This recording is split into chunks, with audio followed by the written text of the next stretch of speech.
About 3 years ago, I submitted a report that still keeps me awake at night. The official version? Oh, it's probably gathering dust in a filing cabinet somewhere in Halifax, stripped bare of anything that might make someone question my sanity or my competence as a park ranger.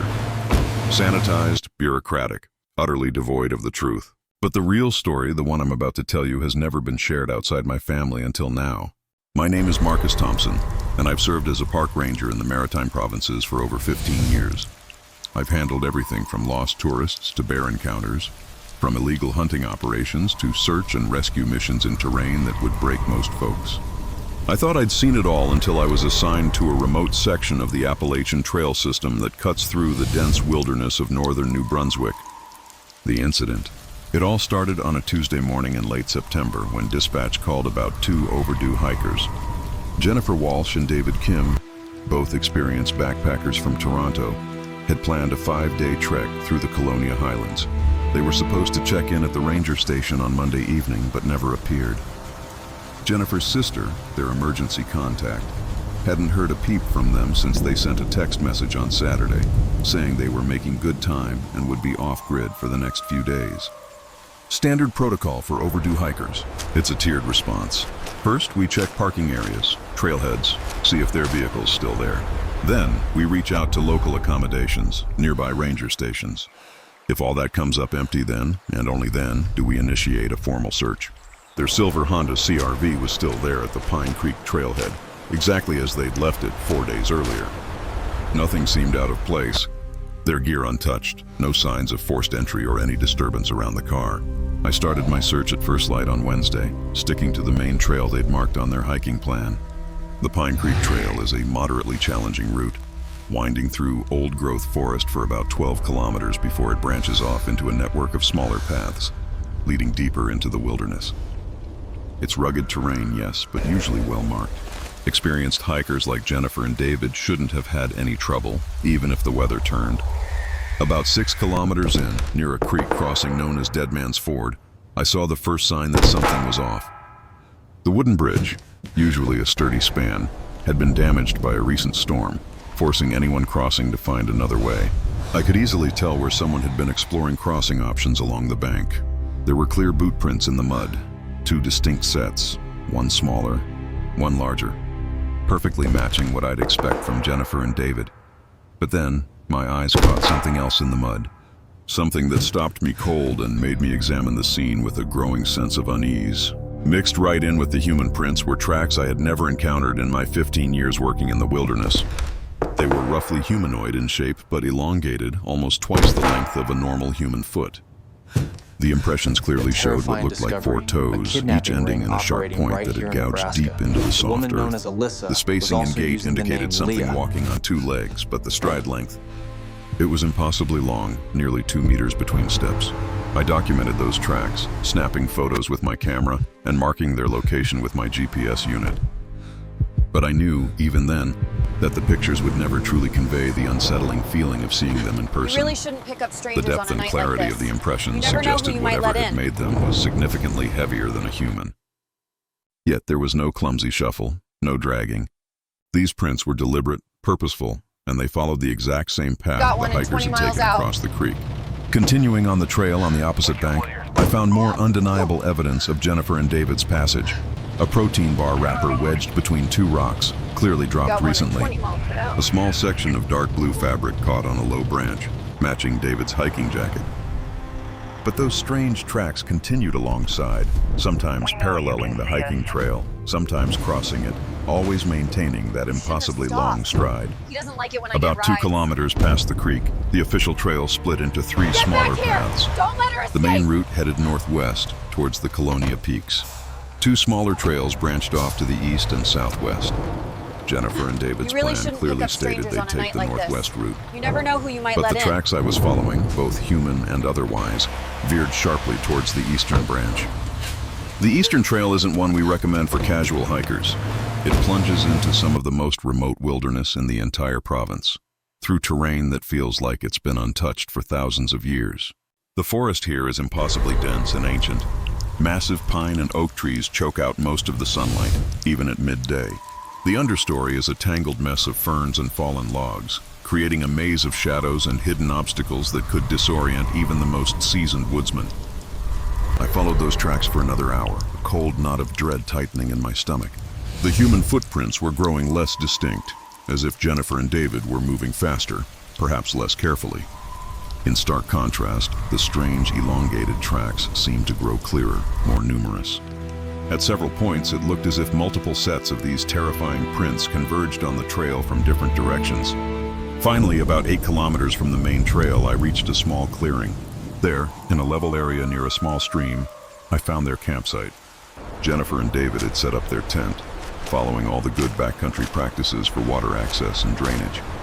But something terrible had gone wrong. The tent was still standing, but its rainfly had been ripped away, now crumpled against a nearby tree. The zippers were closed, but when I peered inside, I found undeniable signs of a struggle. Sleeping bags were twisted, partially pulled from the tent. David's backpack lay overturned, its contents strewn across the floor. Jennifer's hiking boots were there, but her jacket and pack were gone. The most chilling detail, though, was the damage to the tent floor. Long parallel tiers, as if something with razor-sharp claws had raked across the fabric from underneath. I radioed for backup immediately, establishing a perimeter around the campsite to preserve every scrap of evidence. While waiting for the search team to arrive, I began a meticulous examination of the surrounding area. Those strange tracks were everywhere, circling the campsite in patterns that screamed systematic stalking. Whatever had made them had approached from multiple directions, clearly spending a considerable amount of time observing the camp before finally moving in. I also found drag marks leading away from the tent, deeper into the forest. The pattern suggested something heavy had been pulled, not carried, leaving deep furrows in the soft earth and disturbing scattered pine needles. I followed that terrifying trail for about 50 meters before it vanished in a rocky area, the ground too hard to hold any further impressions. The official search, when it finally ramped up, lasted 6 grueling days. Over 30 personnel, K9 units, helicopter support, expert trackers, we threw everything we had at it. We found more evidence of Jennifer and David. Jennifer's jacket, torn and stained with what looked like blood, hanging from a branch nearly 4 kilometers from their camp. Kidnapping ring operating David's right water here in bottle, Nebraska. dented and partially buried under a pile of leaves that looked the name Leah. deliberately arranged, was found even further away. But Jennifer and David themselves, we never found them. The search was officially suspended after 8 days. Weather conditions deteriorated, and the risk to personnel became too great. The case remains open to this day, classified as a presumed wilderness accident with no specific cause of death ever determined. You never know who you might let in. But what I never included in my official report were the other, far more disturbing things we found during that search. The repeated discovery of those same elongated tracks at multiple locations, Got one in 20 miles always out. leading deeper into the wilderness, always veering away from any established trails. The strange arrangements of rocks and branches we kept finding, patterns too deliberate to be natural, Got one in yet 20 serving no miles out. discernible purpose. Other search team members reported feeling watched in certain areas, and our electronic equipment consistently malfunctioned in specific geographic locations, as if something was actively interfering. But the most significant, the most chilling discovery, Like it when I get I rides. never reported. It happened on the final day of the search when I was back working here! alone Don't in let a her remote escape! sector, almost 10 kilometers from the original campsite. Following a faint game trail through an impossibly dense patch of forest, You really I shouldn't stumbled pick up upon strangers what I on can a night only like this. describe as a You collection never know who site. you might let in. In a natural depression cradled by massive ancient oak trees, someone, or something, had gathered objects that had no business being there in the wilderness. There were pieces of camping equipment from countless sources, some so weathered and faded they had clearly been there for years, even decades. Backpack straps, tent stakes, water bottles, hiking boots, all arranged in disturbingly neat piles, as if sorted by type. Among these, I recognized David's distinctive red hiking hat and Jennifer's metal camp cup, both placed with unsettling care on a flat rock right in the center of that depression. But what made me immediately radio for extraction, what made me vow never to return to that place, was the chilling realization that many of the other items predated Jennifer and David's disappearance by years, possibly even decades. I saw tent fabric in colors and patterns that hadn't been manufactured in over 20 years, hiking boots in styles that went out of production in the 1990s, water bottles bearing logos of companies that had ceased to exist before I even became a ranger. I have never spoken about what I found in that depression. I made sure to instruct the helicopter pilot to mark our extraction point as inaccessible due to terrain concerns. The official report lists that area as unsearched, and I have no intention of ever correcting that record. 3 years later, I still patrol sections of the Appalachian Trail system. But I have never again taken an assignment in those eastern sectors near Deadman's Ford. When new rangers ask about the area, I tell them it's too remote, too dangerous for routine patrol. When hikers inquire about eastern trail access, I gently but firmly redirect them to better maintained routes with more reliable communication. Sometimes, on quiet nights when I'm working late at the ranger station, I pull up the missing persons reports from my district, going back decades. The pattern is undeniably there, if you know what to look for. Experienced hikers, just like Jennifer and David, vanishing without explanation. Always in the same general area, always leaving behind campsites that show signs of disturbance, but no clear human explanation for what happened. I'm scheduled to retire in 2 years, and I've already begun training my replacement. But there are some things, some pieces of knowledge I will never pass on, some secrets that will die with me. Those eastern trails will remain officially accessible, I suppose, because closing them would demand explanations I'm simply not prepared to give. But I sleep a little better knowing that soon, whatever is out there in those ancient dark woods will be someone else's responsibility to try and ignore. Marcus Thompson's story is just one chilling example of the inexplicable darkness that lurks in the untouched corners of our world. A stark reminder that some secrets are too ancient, too powerful, to ever truly be understood, only to be endured. It's a testament to the raw, untamed power of nature, and the terrifying realization that humanity often stands on the precipice of an unknown, primeval force. And with that unsettling thought in mind, welcome back to Fear Files, everyone. Today we're diving deep into extended Appalachian horror tales. In this installment, we'll journey into the ancient mountains and forgotten hollows of Appalachia, with 8 unsettling accounts of encounters with forces that defy explanation, adapted from real events reported by those who survived to share their stories. Each narrative has been meticulously crafted, drawing from the terrifying experiences of park rangers, loggers, researchers, and locals who assert they've witnessed things in these deep woods that shouldn't exist. From missing hikers who leave impossible trails to ancient entities disturbed by modern machinery, these chronicles span generations of people who've learned why certain mountain locations carry warnings passed down through bloodlines. To safeguard the privacy of individuals involved, some names and details have been modified, but the core experiences remain as they were conveyed. If you're new here, make sure to subscribe to Fear Files for daily true horror content that explores the darkest corners of our world. Hit that notification bell so you never miss when the wilderness unveils its most closely guarded secrets. The chainsaw died mid-cut, and honestly, that should have been our first undeniable warning.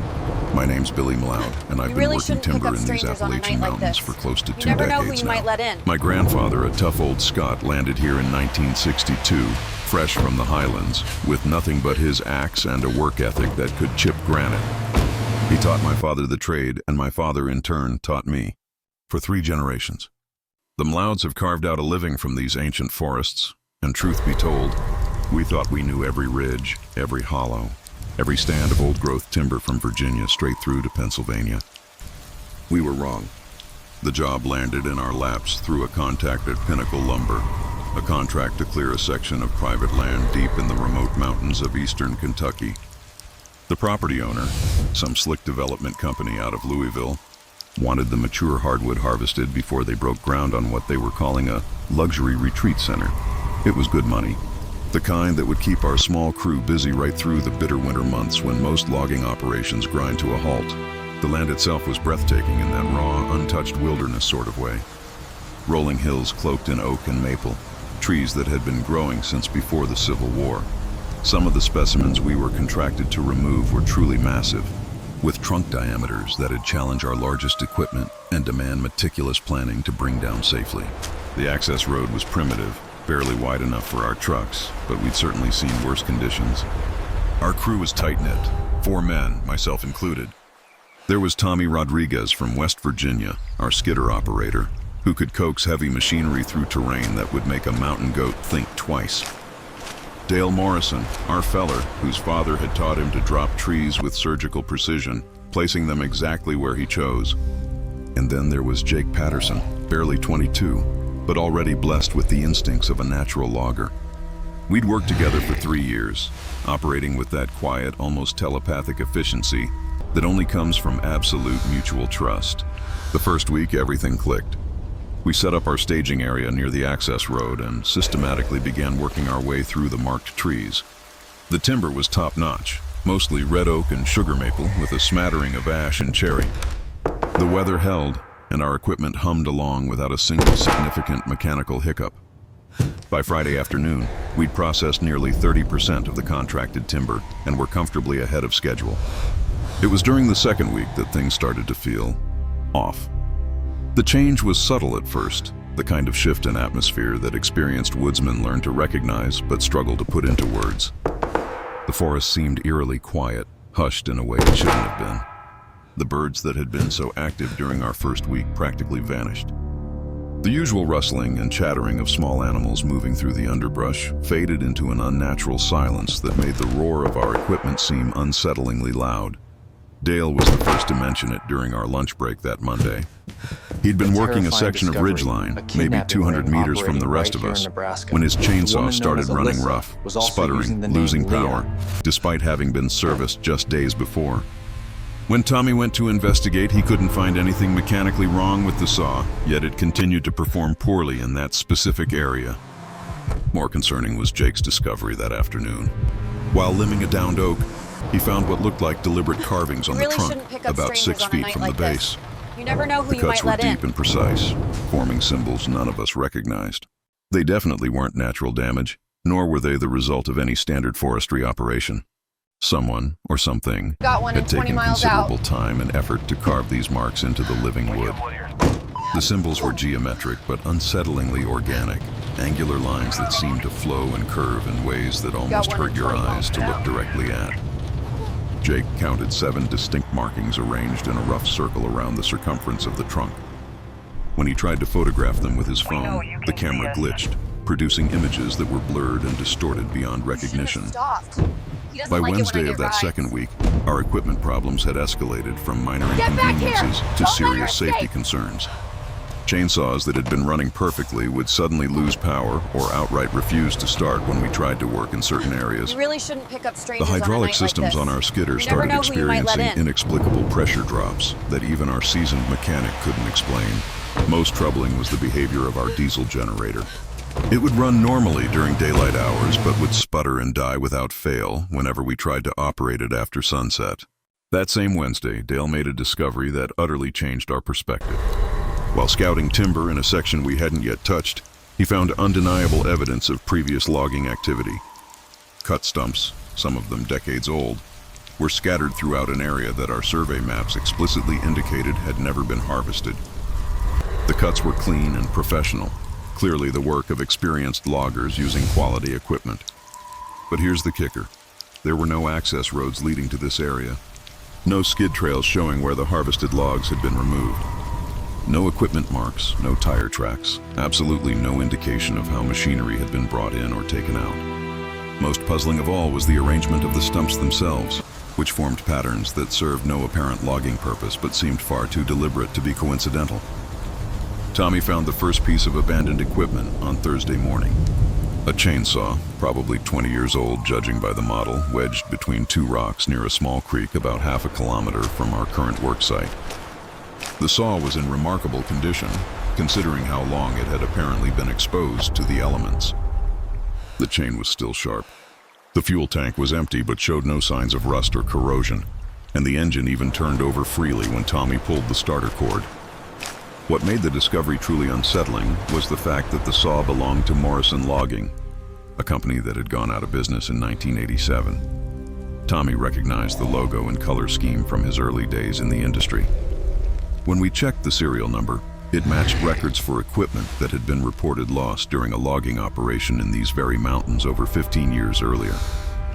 The Morrison logging crew had vanished without explanation, leaving behind their trucks and most of their equipment at a staging area chillingly similar to ours. The official investigation concluded that the crew had likely become disoriented in heavy fog and fallen into one of the many abandoned mine shafts that dotted the region. Their bodies were never recovered, and the case was eventually closed as an industrial accident. Finding their chainsaw in working condition after all these years raised questions that none of us wanted to truly consider. Friday morning brought the incident that finally snapped us out of our denial, ended our contract, and sent us fleeing from those mountains. With our equipment only partially loaded and our work far from finished, I was operating my Steel MS-660, a professional-grade chainsaw I'd used reliably for over 5 years, attempting to fell a massive red oak that stood alone in a small clearing. The tree was probably 150 years old, with a trunk diameter of nearly 4 feet and a canopy that simply dominated the surrounding forest. A terrifying discovery. According to our A survey, kidnapping ring it was the largest operating right specimen here in on the Nebraska. property and The promised woman known as premium Alyssa lumber if we was could also bring it using down the name safely. Leah. I made my initial notch cut without any problems, creating the wedge-shaped opening that would control the direction of the tree's fall. The saw was running perfectly.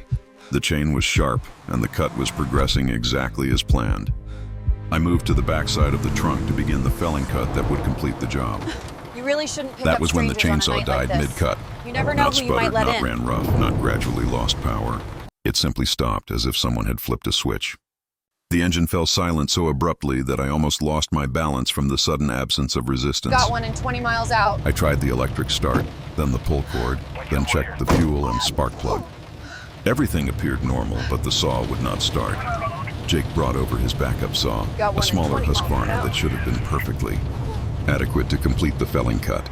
It started normally and ran smoothly until the precise moment the chain touched the tree trunk, at which point it died exactly as mine had. Tommy tried his saw with identical results. He doesn't like it Dale, when I get in a rides. desperate attempt, even brought over the Morrison chainsaw we had Get back found, here! and Don't it let suffered her the same escape! instantaneous failure the moment it contacted that specific oak. We spent 2 agonizing hours troubleshooting equipment that had been working You perfectly really mere shouldn't minutes pick up before. strangers on a night like We this. checked fuel lines, never know who you cleaned might let in. carburetors, tested ignition systems, and verified that we had proper fuel mixtures. Every single saw would start and run normally until we attempted to cut into that specific tree, at which point they would immediately stop. That was when we heard the sound. It came from somewhere deep within the forest. A low rhythmic pounding like someone striking a massive drum. The sound was organic rather than mechanical, with irregular intervals that clearly suggested it wasn't produced by any kind of machinery. It seemed to come from all directions at once, making it impossible to determine the source or distance. As we stood in that clearing, surrounded by our useless equipment and listening to that inexplicable growing beat, Jake pointed to something that made my blood run absolutely cold. The symbols he had found carved into the previous tree were appearing on the oak trunk as we watched, not being carved by any visible tool, but manifesting as if they had always been there and were only now becoming visible. The marks appeared slowly, dark lines that seemed to bleed up from within the wood itself. They formed the same geometric patterns Jake had photographed earlier, but larger and far more complex. Within minutes, the entire circumference of the trunk was covered with symbols that seemed to pulse with their own dark energy. The drumming sound was getting closer and more intense. Small rocks and pine needles on the forest floor were visibly vibrating with each beat. Then, our equipment, which had been dead moments before, suddenly roared to life on its own. Chainsaws started without being touched, running at full throttle with no one operating them, their blades screaming towards us. We ran. We dropped everything except for the personal tools we were carrying, scrambling for our trucks, not stopping until we reached the main highway 20 minutes later. When Tommy called our contact at Pinnacle Lumber to report that we were terminating the contract, he was told that the development company had dissolved 3 days earlier and that no one had authorized any logging operations on that property to begin with. We never went back for our equipment. 6 months later, Jake drove past the access road and reported that our staging area was completely overgrown, as if it had been abandoned for years rather than just months. There was no sign of our generators, our skidders, or the processed timber we had left behind. I still work timber in the Appalachian Mountains, but I have learned to recognize the undeniable signs that tell you when a forest simply does not want to be disturbed. Some trees are meant to stand forever, monuments to something ancient and untamed, and some sounds in the wilderness should never, ever be investigated. The Morrison logging crew learned that lesson 15 years too late. we were luckier. Or perhaps, just perhaps, we were simply better at listening to warnings that others had chosen to ignore. Warnings whispered on the wind and carved deep into the very heartwood of the mountain. The experience left an indelible mark on all of us. A chilling reminder that beneath the veneer of progress and profit, there are forces at play far older and more powerful than any human endeavor. The mountains hold secrets, not just of hidden veins of coal or forgotten moonshine stills, but of something elemental and sentient. This wasn't merely a freak occurrence or bad luck. It was a deliberate assertion of boundaries by a land that had suffered enough. We were but tiny insects attempting to gnaw at something colossal, You really and it pushed shouldn't pick up back. strangers on a That night deep like rhythmic this. pounding You still never know who you echoes might in let my in. dreams sometimes, a primal pulse of the earth itself, warning all who would seek to conquer it. I buried this memory so deeply that I convinced myself it was just a nightmare, Got one in 20 until my miles sister out. brought up that camping trip last Thanksgiving dinner. My name is Rebecca Williams, and what I'm about to tell you happened when I was 8 years old during the summer of 1994. Got one Our in 20 family had miles recently out. relocated from Cardiff to a small town in western North Carolina. A huge change that felt completely foreign to Emily, my older sister, and me. We'd left behind all our friends and extended family in Wales, and the transition was tough. Shouldn't have stopped. To help us settle Doesn't into like our it when new I get home, rides. our parents decided we should spend our first summer here on a series back of here! weekend Don't camping let her trips. escape! My father, David Williams, had always been a passionate outdoorsman back in Wales, and he firmly believed that exploring the American wilderness You really would help us shouldn't pick up fall in strangers love on a with our night new like this. country, You never know just who as you he might had let with in. the rugged beauty of Snowdonia. My mother, Margaret, was never as keen on camping, but she supported the idea wholeheartedly, seeing it as a wonderful way to build new family memories in our adopted homeland. The camping trip that would change everything was scheduled for the last weekend in July. We were planning 3 days at a remote campground deep in the Pisgah National Forest, an area renowned for its pristine mountain streams and ancient, old-growth forests that had miraculously escaped the logging operations of the early 20th century. Dad had chosen the location specifically because it was far from established hiking trails and tourist attractions, a place where we could experience what he called true wilderness. The campground itself was truly primitive, accessible only by a narrow dirt road that wound through dense forest for nearly 8 kilometers from the nearest paved highway. There were no facilities, no designated campsites, and we saw no other visitors during our entire stay. We pitched our tents in a small clearing beside a creek that Dad, consulting his topographic map, named Whisper Branch. I never understood why it had that particular designation until years later. Emily, who was 11 and much more adventurous than I was, immediately began exploring the area around our camp, while Mom and Dad busied themselves setting up equipment and organizing our supplies. I was always more cautious by nature, preferring to stay close to the familiar comfort of our blue canvas tent and the camp stove where Mom was already preparing our first meal. But even from the safety of our established campsite, I could feel something different about this place, something that set it apart from all the other locations we had visited. The forest here was ancient, much older and denser than anywhere we had camped before. The trees were massive, with trunks so wide it would take several people holding hands to encircle them. Their canopy was so incredibly thick that even in the middle of the day, the light that filtered down to the forest floor was dim and green, creating an almost underwater quality that made everything seem muted and distant.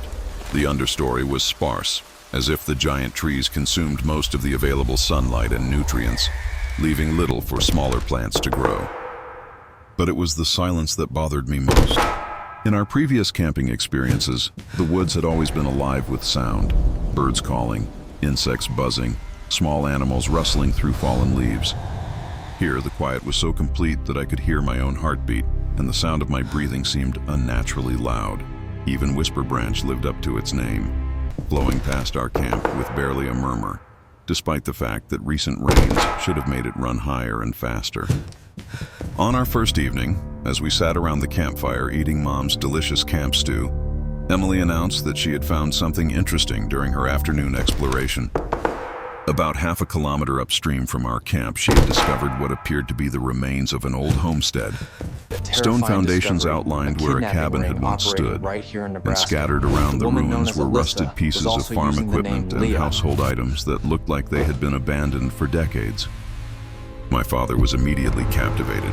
both as a mining engineer who understood the history of settlement in these mountains, and as a transplanted Welshman who deeply appreciated the stories that old ruins could tell. He suggested that we hike to the site together the following morning to investigate Emily's discovery more thoroughly. You never know who you might let in. My mother was less enthusiastic, mentioning that abandoned homesteads could be dangerous due to collapsed structures and old wells that might not be properly covered.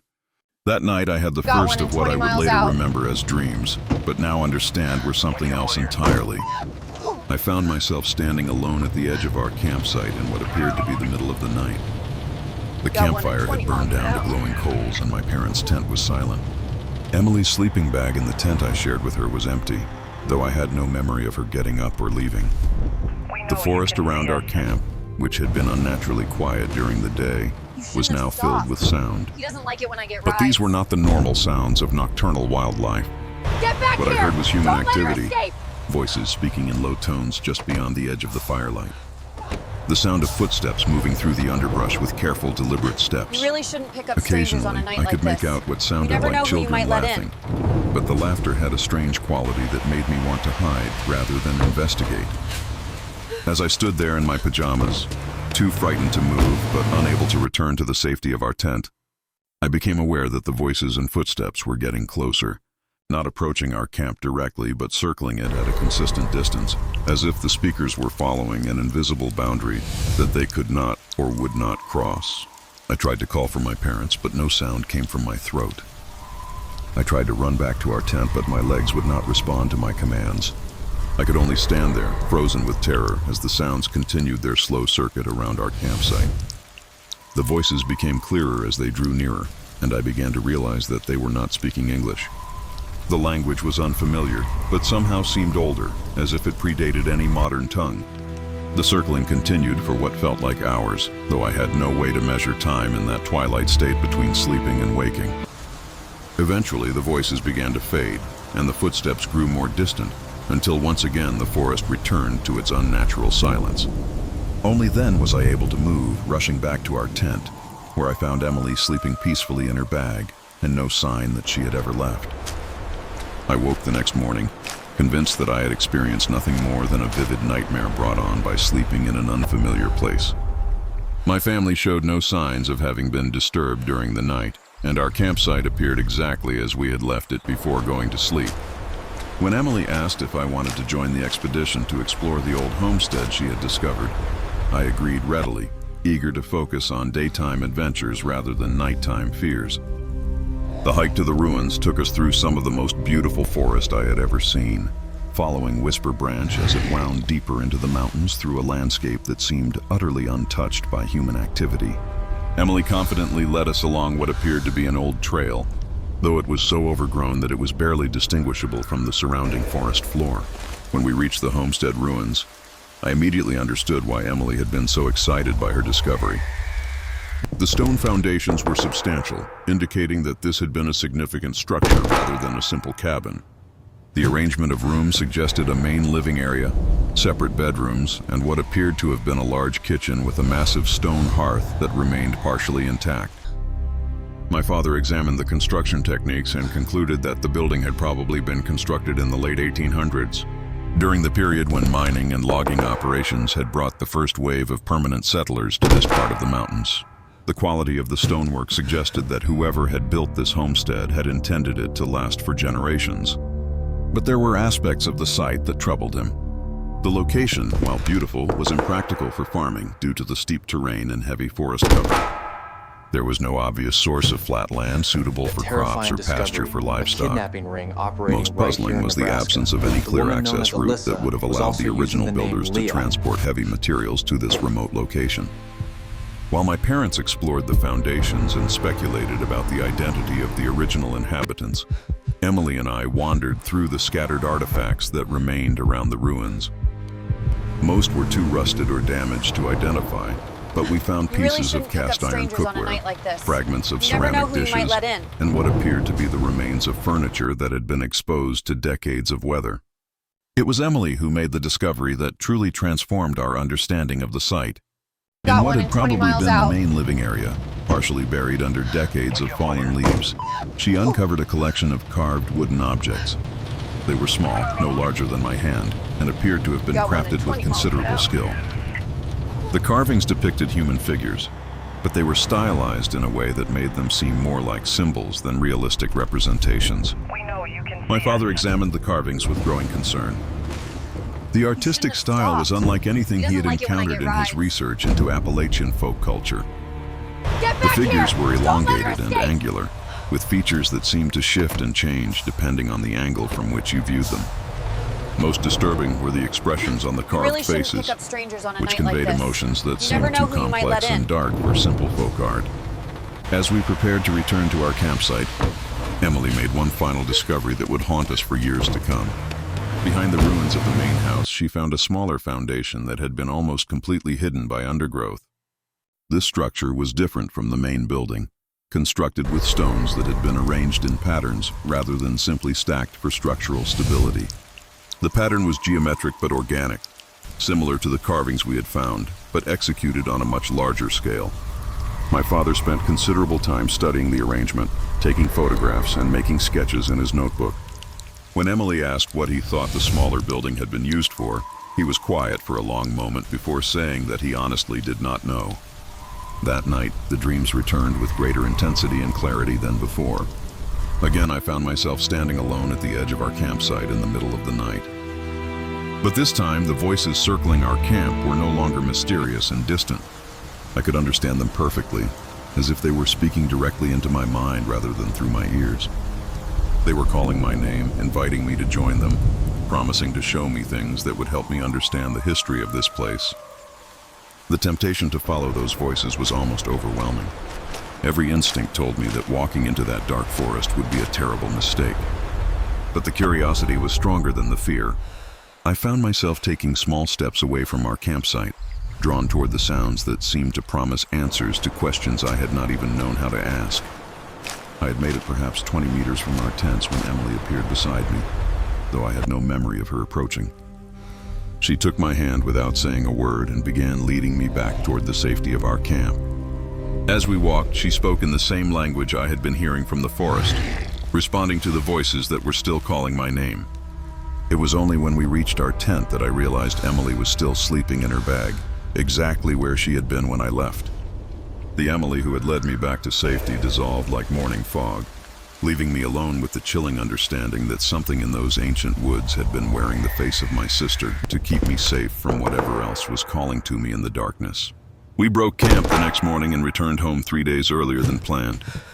My parents never explicitly explained the sudden change in our itinerary, but I noticed that my father spent considerable time on the phone with various officials after we returned, and he never scheduled another camping trip to the Pisgah National Forest. For 30 years, I convinced myself that the entire experience had been nothing more than childhood imagination, amplified by sleeping in an unfamiliar environment.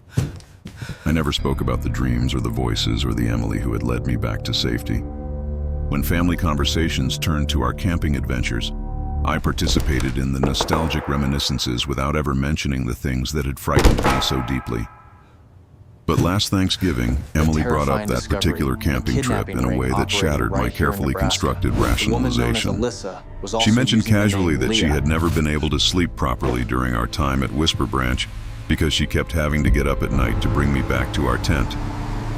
According to her memory, I had sleepwalked repeatedly during our stay, and she had spent most of those nights awake and watching to make sure I did not wander into the forest alone.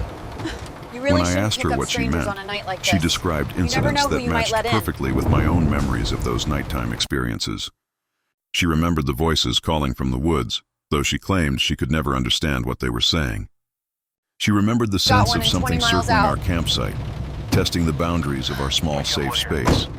Most significantly, she remembered that the voices had been specifically calling for me, trying to lure me away from our family and into the darkness beyond our campfire. Emily told me that she had never felt comfortable discussing those experiences because she was afraid people would think she was making up stories or had been influenced by too many horror movies. But after 30 years, she felt that we were old enough to acknowledge that something genuinely frightening had happened during that camping trip. Don't let her escape! Something that neither of us had been equipped to understand at the time. She also told me something that I had never known. On our final really morning at the shouldn't pick up campsite, strangers on a while night we like were this. packing our equipment, never know who you she might had let walked in. back to the homestead ruins one more time to retrieve a small carving she had hidden rather than showing to our parents. When she reached the site, she found that all evidence of human habitation had disappeared. The stone foundations were gone, the scattered artifacts had vanished, and the forest floor showed no signs that any structure had ever existed in that location. According to Emily, she searched for over an hour, convinced that she had somehow lost her way and gone to the wrong location. But Whisper Branch was there, flowing past the site exactly as she remembered. The trees were the same. The terrain was unchanged. Everything was identical except for the complete absence of the ruins we had explored in detail just the day before. She never told our parents about this discovery because she was afraid they would not believe her. Instead, she kept the carved figure she had taken from the site, hiding it in her room as evidence that the homestead had really existed. But within a week of our return home, the carving had changed. The human figure had become something else, something with features too disturbing for an 11-year-old to look at comfortably. Eventually, she buried it in our backyard, and to her knowledge, it remains there still. I am now 38 years old, married with 2 children of my own. We live in a suburb of Charlotte, far from the mountains where these events occurred. My husband knows nothing about my childhood experiences in the Appalachian wilderness, and I have no intention of sharing these memories with him or our children. But sometimes on summer nights when the air is still and quiet, I find myself listening for voices that might be calling my name from whatever dark places still exist in this modern world. And sometimes I think I hear them, patient and persistent, still trying to finish a conversation that began 30 years ago beside Whisper Branch in a forest that may or may not have ever really existed. The quiet persistence of those echoes, sometimes imagined, sometimes startlingly real, makes me wonder about the true nature of places like Whisper Branch. Was it an ancient crossroads, a veil between worlds, or simply a deep, untouched part of the earth that remembers things we've long forgotten? The voices didn't feel malicious, not exactly, but profoundly alien, like a different form of life trying to communicate on frequencies we weren't built to hear. And Emily, my sensible, pragmatic sister, burying that warped carving in our suburban yard as if it were a bomb, proves to me that some stories aren't just in our heads. They have roots, and those roots can grow through stone and concrete, connecting us to a past we can't quite grasp, a wilderness that lives on, not just in memory, but in the unsettling silence of certain summer nights. I'm Professor Edmund Hartwell, and for the last 25 years, I've poured my life into studying European immigration and settlement patterns in the Appalachian Mountains, specifically between 1820 and 1890. My passion has always been those isolated communities nestled deep in remote valleys, places where unique cultures blossom, far removed from the mainstream. But recently, while sifting through old 19th century settlement records, I stumbled upon something so profoundly unsettling that it made me cancel all my upcoming field research, effectively bringing my work to a screeching halt. My most unsettling discovery began innocently enough. I was deep in the archives of the West Virginia Historical Society, poring over land grant records for a book I was drafting on Welsh mining communities. That's when I started seeing it. Repeated mentions of a settlement called Quinlan Valley. The name was unmistakably Welsh, yet its location descriptions were frustratingly vague. Always remote highlands, beyond the settled districts. What struck me most was how consistently this name surfaced across nearly 7 decades of documents, immigration records, land surveys, census data, even church records. Yet not one offered enough detail to pinpoint its exact whereabouts. Even more puzzling was its seemingly stable population of around 200 residents, maintained for so long without any apparent economic foundation or ties to major transportation routes. This simply didn't fit the pattern. Traditional Welsh communities in Appalachia typically thrived around mining or robust agricultural opportunities, always maintaining connections with the outside world through trade and family. Quinlan Valley, it seemed, defied every single one of those established norms. Initially, I hypothesized Quinlan Valley might be a reclusive religious community, much like the Amish who sought isolation in Pennsylvania. Many Welsh immigrants were deeply religious, often Methodist or Presbyterian, and forming separatist groups to preserve their traditions wasn't unheard of. But the deeper I dug, the less plausible this theory became. Such communities invariably leave a paper trail, church records, theological writings, correspondence with sister congregations. Quinlan Valley, despite its appearances in official documents, offered absolutely nothing of the sort. No hymns, no sermons, no letters. It was a blank slate where there should have been a rich tapestry of faith. Then came the breakthrough, a stroke of pure, incredible luck. I unearthed a collection of personal papers donated by the estate of Dr. Jonathan Merriweather, a physician who had worked in the West Virginia mountains back in the 1880s. Tucked away among his medical journals and correspondence were astonishingly detailed notes about a visit he made to Quinlan Valley in the autumn of 1887. He'd been summoned to treat a mysterious illness affecting multiple families. His journal entries became the only first-hand account I have ever found of life within that elusive community, and the details he recorded still haunt me, raising questions I've grappled with for 35 years. Merriweather's notes describe two nameless men from Quinlan Valley appearing at his Charleston office one Tuesday morning in October 1887.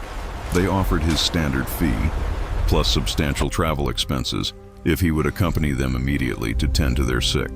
The sheer urgency and the generous payment swayed him, even though they refused to describe the illness or give him any precise location details for their community.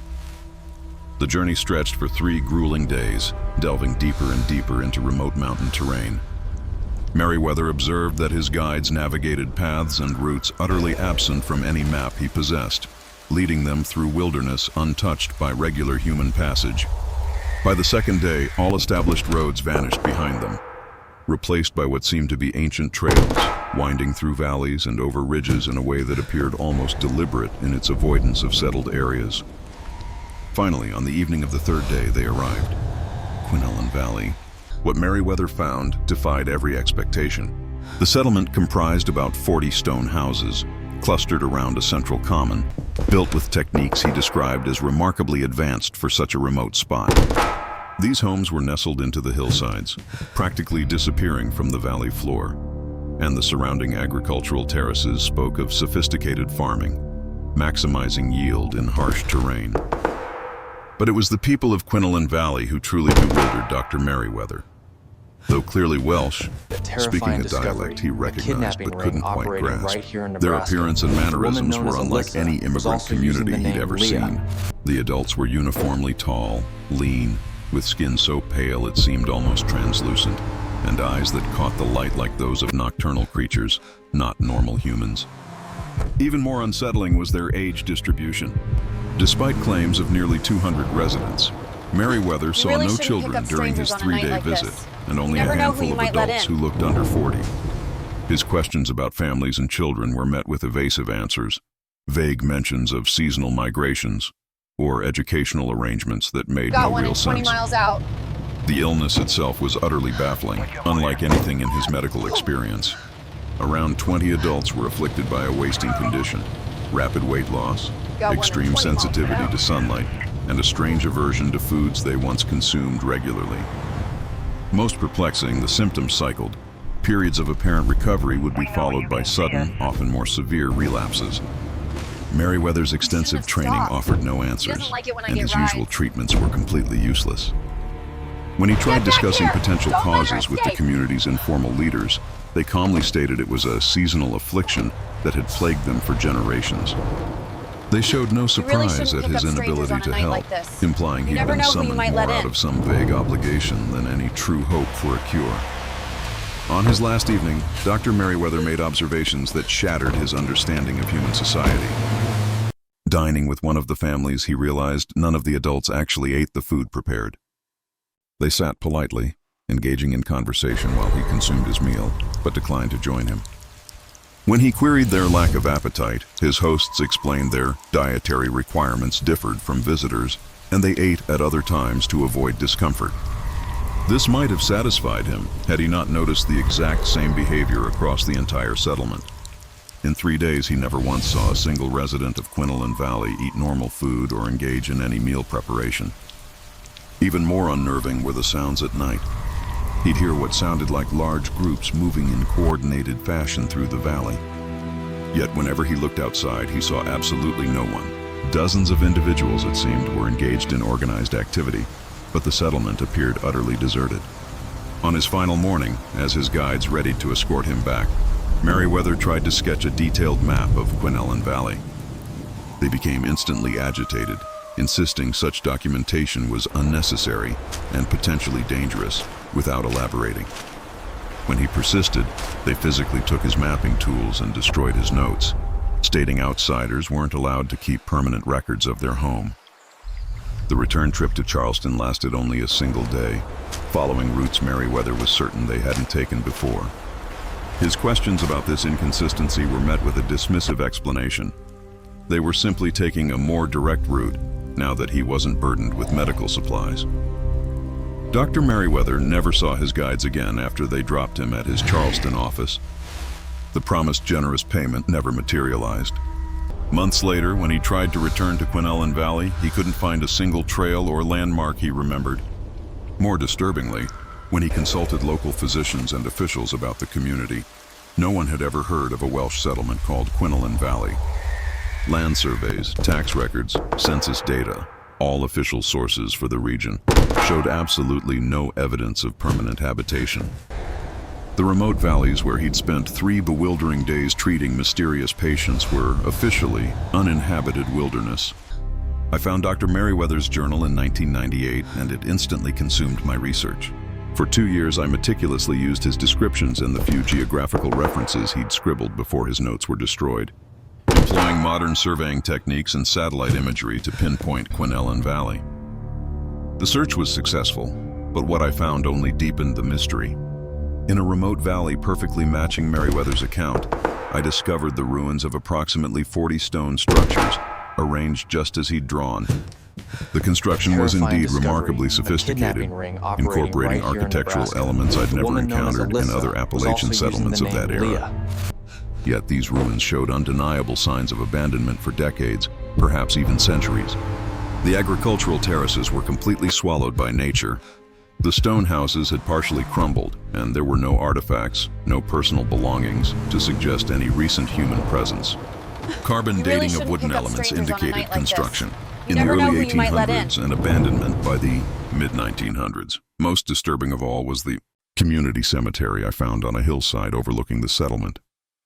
It held roughly 200 graves, marked by stone monuments bearing Welsh names and dates ranging from 1834 to 1889. The final burial, according to these markers, had occurred just 2 years after Dr. Merriweather's visit. I've never published my findings on Quinellen Valley, and I never will. The questions this discovery raises about historical documentation, the very reliability of official records, are ones I am simply not prepared to confront in an academic setting. But sometimes, working late in my university office, I pull out Merriweather's journal. I read his descriptions: the cyclical illness, the patients shunning sunlight, a community where no one seemed to eat normal food. You really shouldn't pick up strangers on a night like this. It suggests possibilities no rational academic should consider. I'm nearing retirement now, and my decades of research will conclude when I leave the university. Quinellen Valley's location will remain my secret. Merriweather's journal will go back to the archives, waiting for some future researcher, perhaps one better equipped to truly understand what we stumbled upon in those ancient mountains. Some historical mysteries I've learned are simply better left untouched. The implications of Merriweather's account, combined with my own archaeological findings, are too radical, too paradigm-shifting for the conventional world of academia. To present this would be to invite ridicule, or worse, to open a door to questions humanity might not be ready to answer. I can't shake the image of those translucent-skinned people, their nocturnal eyes, their peculiar diet, and the illness that seemed to ebb and flow like some dark tide. What secret did they guard so fiercely? What deep ancestral lineage could explain such profound divergence? The silence surrounding Quinellen Valley, both in official records and in the mountains themselves, feels less like an oversight and more like a deliberate act of concealment, an ancient conspiracy of non-existence. And I, Edmund Hartwell, am not the one to break it. The mountains keep their secrets well, and perhaps some secrets are meant to stay buried, lest they awaken something far older and stranger than any of us can comprehend. In 15 years of search and rescue, I've seen things that would make you swear off hiking for good. But this particular case, this one truly broke our entire team. My name is Detective Sarah O'Connor, and I lead the Specialized Wilderness Search and Rescue Unit for the Virginia State Police. Our territory covers the beautiful, yet often unforgiving, Blue Ridge Mountains, We handle everything from a simple lost hiker to complex climbing accidents and missing persons cases in some of the most remote and challenging terrain on the East Coast. Over the years, we've refined our protocols, building procedures that allow us to operate effectively in conditions that would frankly overwhelm most law enforcement units. What we encountered during the Kellerman case in October 2019, however, forced us to abandon everything we thought we knew about wilderness operations. It pushed us to confront possibilities our training had never and could never prepare us for. The initial call came in on a Thursday evening from the Shenandoah County Sheriff's Department. 3 experienced hikers from Northern Virginia were reported overdue by their family. They hadn't checked in after what should have been a routine weekend backpacking trip. The missing individuals were Dr. Michael Kellerman, a 45-year-old physician from Alexandria, his wife Jennifer, a 41-year-old high school teacher, and their 16-year-old son David, an Eagle Scout with extensive wilderness experience. The Kellermans had planned a 3-day trek through a section of the George Washington National Forest, an area known for its challenging terrain, but also its well-established trail system. Terrifying discovery. Their intended route was a 25-kilometer loop, featuring several scenic overlooks and backcountry camping areas popular with seasoned hikers. They'd even filed a detailed itinerary with park rangers and carried all the right gear: GPS devices, emergency beacons, and satellite communication equipment. When they failed to return home Sunday evening as scheduled, Jennifer's sister contacted local authorities. The Kellermans were meticulous planners who never veered from their itineraries without good reason. You never know who Their you might failure let to in. communicate was completely out of character. By Monday morning, we had launched a full-scale search operation involving over 40 personnel from multiple agencies. Our initial sweep of their planned route quickly led us to their vehicle, parked exactly where it should have been at the designated trailhead. The car was locked, undisturbed, with no signs of forced entry or vandalism. A preliminary examination of the interior confirmed they had packed appropriately for their trek, bringing sufficient food, water, and emergency supplies for 3 people facing moderate autumn weather conditions. The first day of searching yielded evidence that the Kellermans had indeed begun their hike as planned. We found clear boot prints matching their shoe sizes at several trail markers, and witnesses at a popular overlook remembered seeing a family matching their description on Saturday morning. According to these accounts, the Kellermans had appeared to be in good spirits, making normal progress along their intended route. You never know who you might But let in. somewhere between that overlook and their planned first night's camping area, they had simply vanished. The terrain where they disappeared was familiar to our team.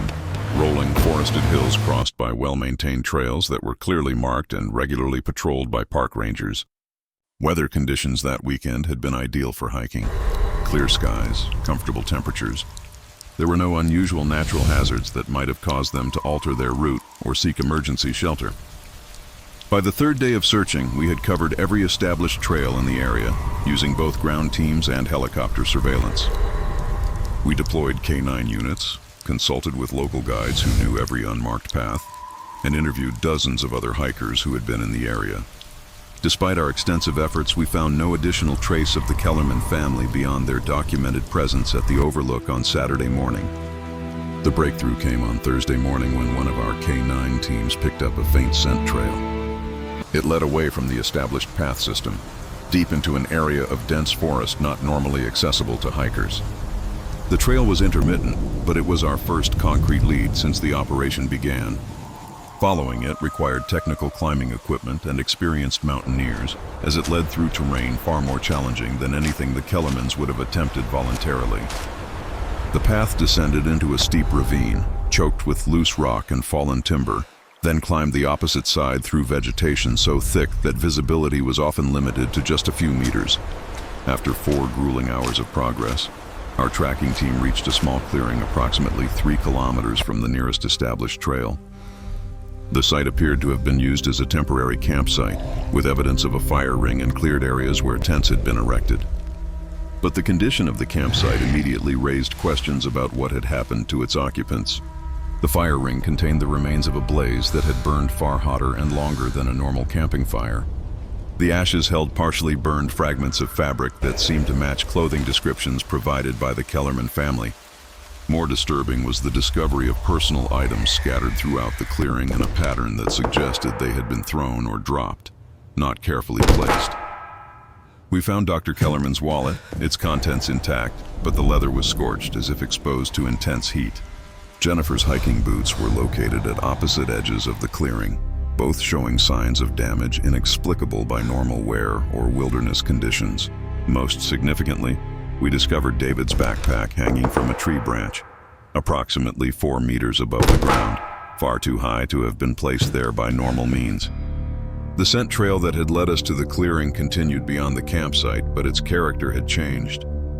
Our K9 handlers reported that their dogs were displaying signs of extreme agitation, refusing to follow the trail further into the forest. These were experienced search dogs, having worked hundreds of cases in challenging conditions, and their handlers had never seen them react with such obvious fear and reluctance. When we attempted to continue tracking without the dogs, we made discoveries that forced us to request additional resources and expertise beyond our normal search and rescue capabilities. The trail led to a series of natural rock formations, creating a maze of narrow passages and hidden chambers extending deep into the mountainside. On a night like this. These geological features were not marked on any topographic maps and showed no signs of previous exploration by hikers or researchers. The rock itself was unusual, darker than the surrounding stone, and marked with natural formations that resembled deliberate carvings. Inside the largest chamber, approximately 30 meters from the entrance, we found what appeared to be the Kellerman's final campsite. Their tent was still standing, but it had been damaged in a way that defied explanation. The fabric was torn in long parallel lines, as if something with sharp claws had raked across it repeatedly. But the pattern of damage was too systematic and extensive to have been caused by any known wildlife in the region.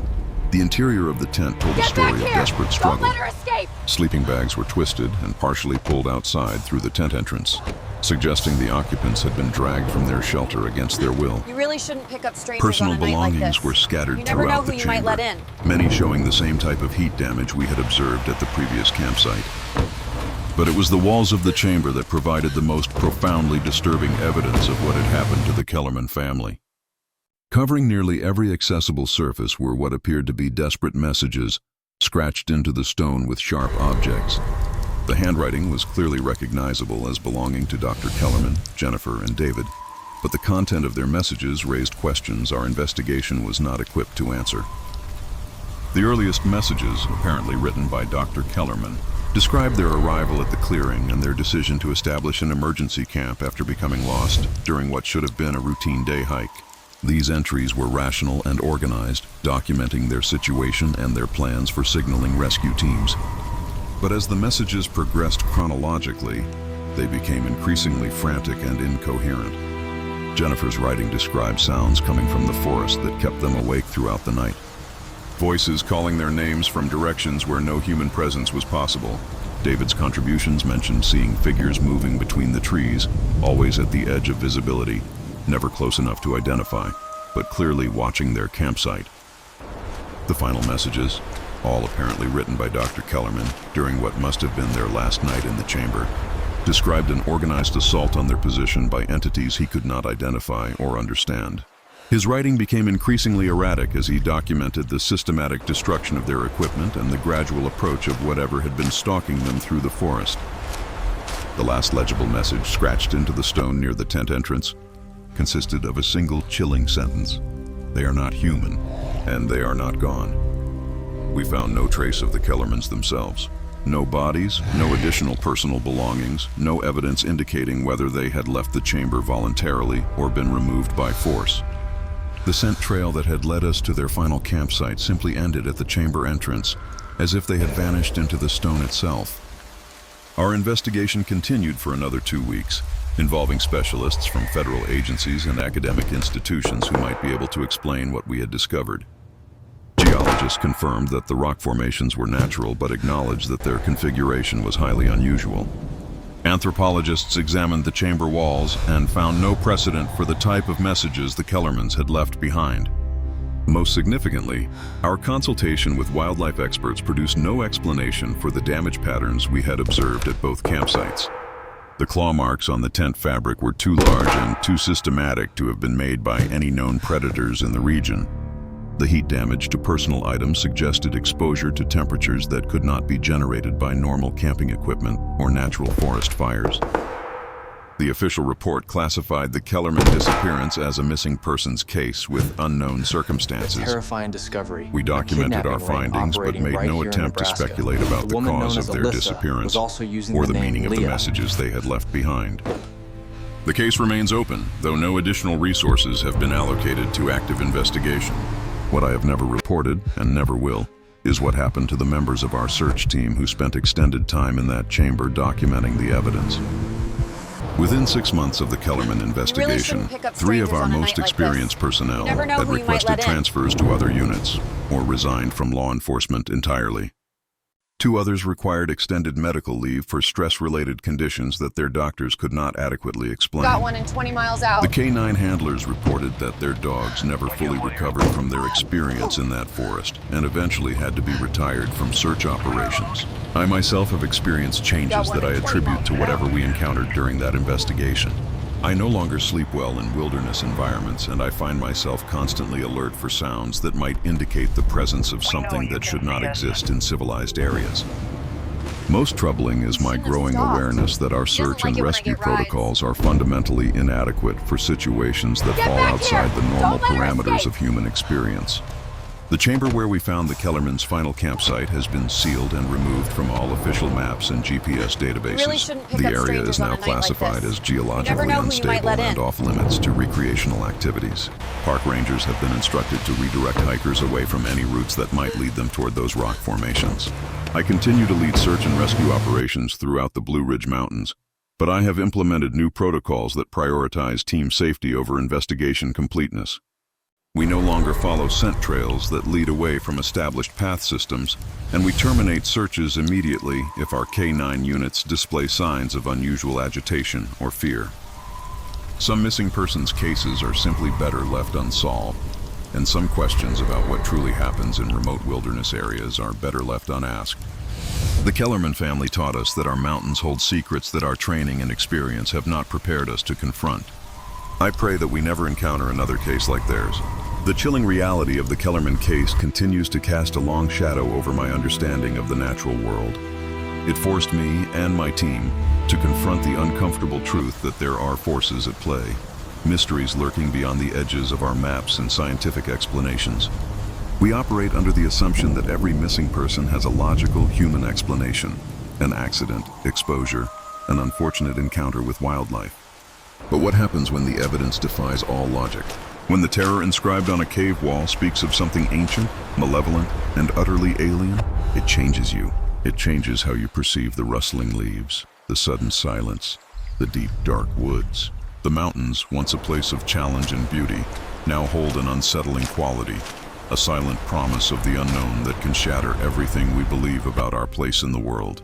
It's a burden we carry, a silent warning that some doors, once opened, can never truly be closed. The day I inherited my great-uncle's cabin, it felt like an administrative formality. The lawyer, a stiff man named Cornelius Thorne, passed me the deed and a sealed letter, his voice flat as he delivered the sole instruction. Read this after your first night alone on the property.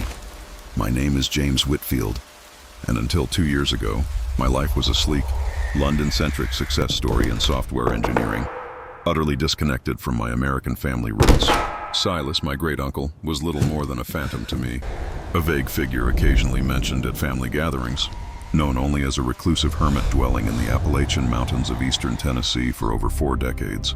The inheritance then was an absolute shock. I'd never met Silas, nor had I any reason to believe he even knew of my existence. According to Mr. Thorne, Silas had penned a will with an archaic and curiously specific clause. His property was to pass to the eldest male descendant of the Whitfield line currently residing outside the mountain region. This peculiar directive unexpectedly made me the sole heir to 200 acres of wild mountain land and whatever structures lay upon it. Mr. Thorne, with a practiced solicitor's evasiveness, kept his initial description frustratingly vague. He spoke of a cabin, a few outbuildings, and mineral and timber rights that might hold modest commercial value. When I pressed for specifics about its remote location or current condition, he expertly deflected with legal jargon. subtly nudging me to inspect the inheritance personally before making any decisions about its fate. The cream-colored letter he provided, heavy and expensive, bore my name in an elegant script that seemed jarringly out of place for a mountain recluse.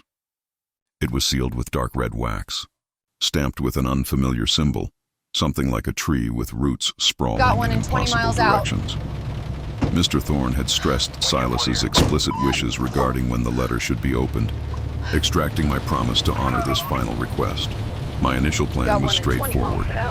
A long weekend visit to assess the property's potential, then a quick decision to either sell it immediately or invest in renovations to boost its market appeal.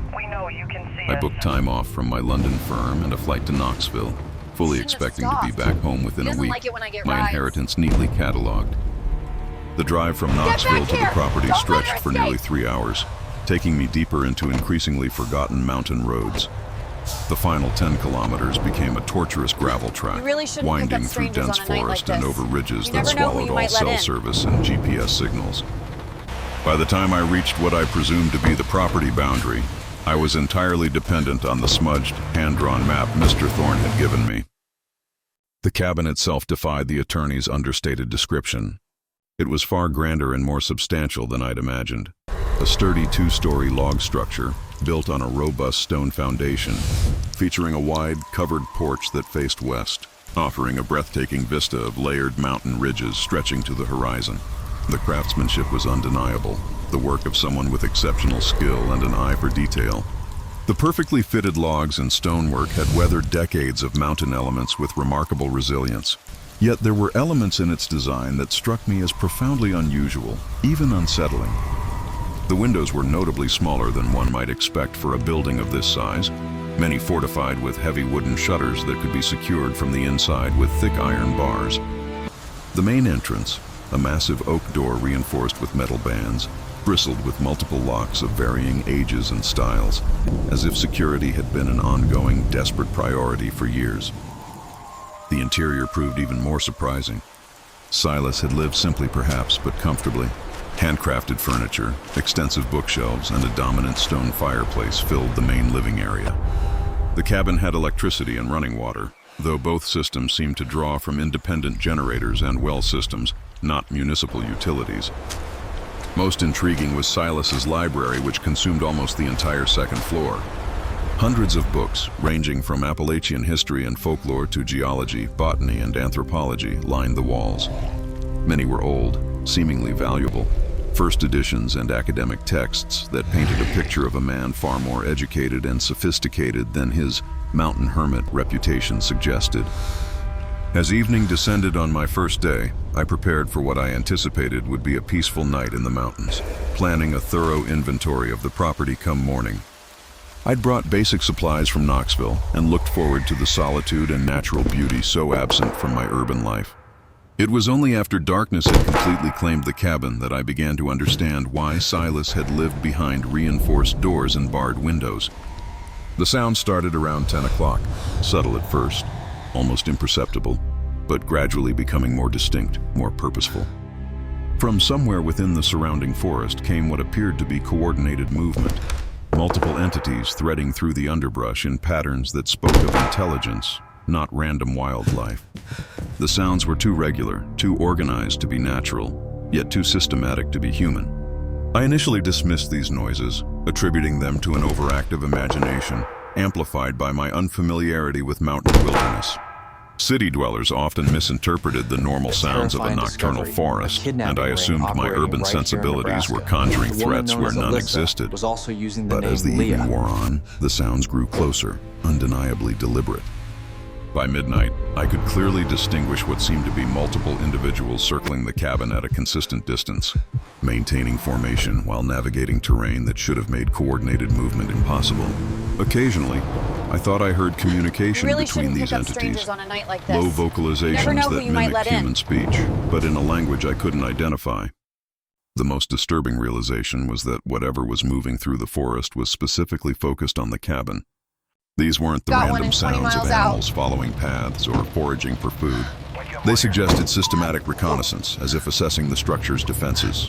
I spent most of that night in the living room, all shutters closed and locked, listening to the sounds outside. desperately trying to convince myself I was overreacting to normal wilderness conditions. But as dawn approached and the sounds mercifully faded, I found myself checking and rechecking the multiple locks on the main door, examining the iron bars on the windows with a chilling new appreciation for their necessity.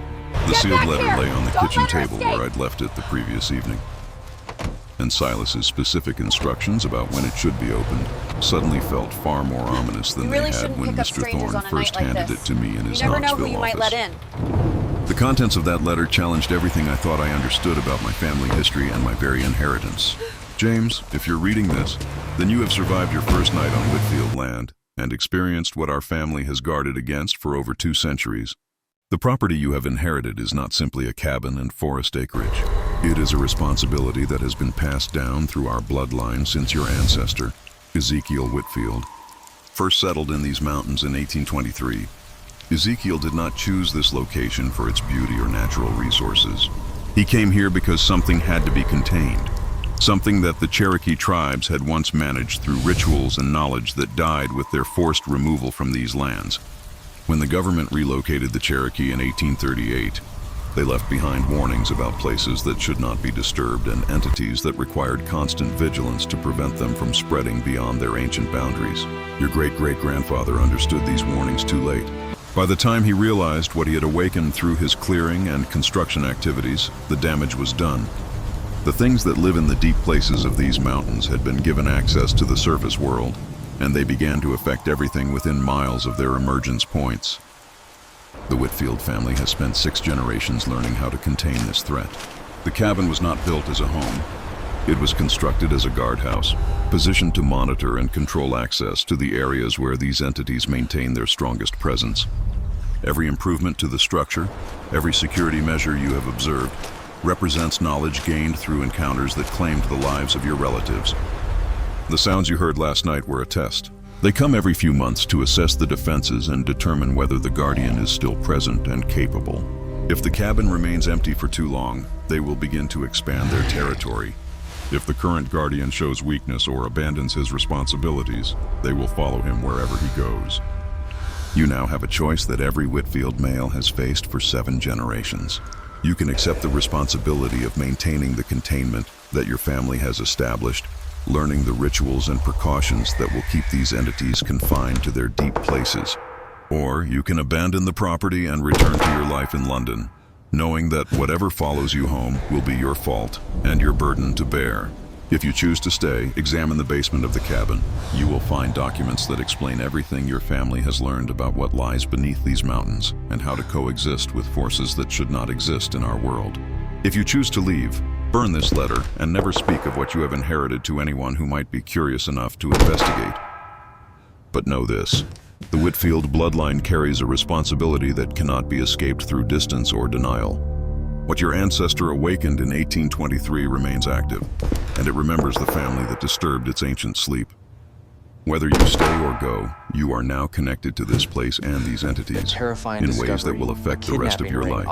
Choose wisely. The consequences of your decision will extend far beyond your own survival.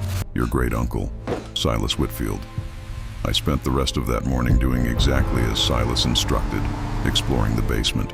Hidden behind a cleverly disguised false wall, I uncovered a century's worth of meticulous documentation, detailed accounts of encounters, precise containment procedures, and the slow, agonizing accumulation of knowledge my family had gathered about the entities inhabiting the mountain's deepest reaches.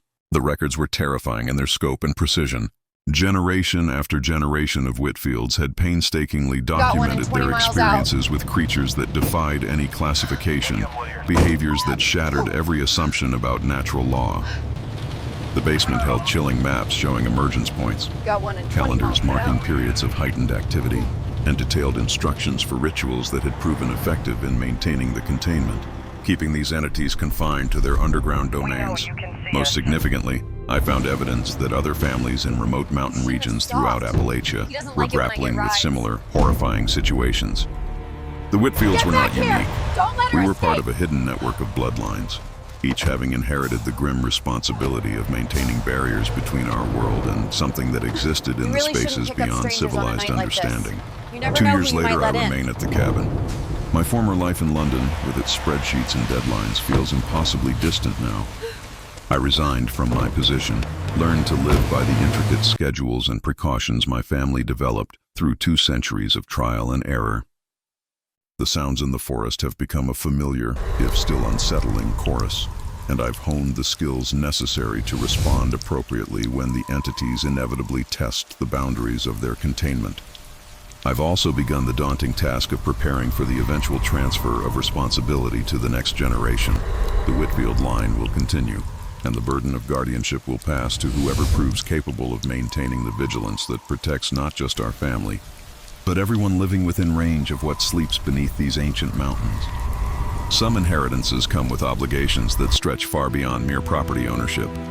I am no longer James Whitfield, the successful software engineer.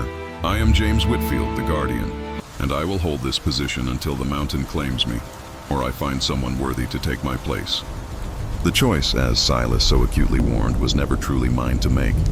Some responsibilities choose their bearers, and some family legacies cannot be escaped through distance or denial. What lies beneath Whitfield land remembers everything, and it is patient enough to wait for whatever comes next. My days are no longer dictated by stock markets or software updates, but by the subtle shifts in the forest's energy, the phases of the moon, and the meticulously recorded cycles of these ancient malevolent presences. There's a profound, isolating loneliness in knowing what I know, in carrying this secret burden while the world outside spins oblivious to the delicate balance maintained here. Sometimes, gazing out at the serene mountain vistas, I wonder how many other forgotten places, how many other hidden families, are performing similar duties, holding back the tide of things that should not be. The silence of the night, once a source of peace, is now a canvas for unseen threats, a constant reminder of the vigilance required. But there's also a strange pride, a fierce determination that has taken root. This isn't just about survival anymore. It's about safeguarding, about being the thin line between a fragile peace and an encroaching darkness that has waited for millennia. Our wildlife tracking study was meant to span 6 months.